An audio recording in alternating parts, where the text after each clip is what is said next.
Mutton కూర చేస్తున్నాడు మా మామ. ఇవ్వండి మటన్ కూర.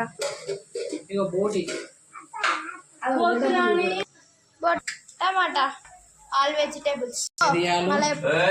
ఇందులో వెల్లుల్లి, దాచిన చెక్క, మిరియాలు, లవంగాలు, సొంటి, పుదీనా వేసి దంచినటువంటి. ఇవ్వండి మటన్ కూర చేస్తున్నాడు మా మామ. మమ్మీ అల్లం పేస్ట్ తోటి ఏమో చేస్తుంది. మా డాడీ పూరీలు చేస్తున్నాడు.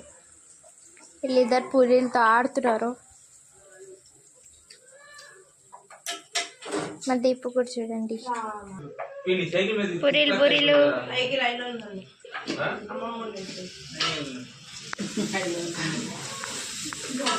దీపు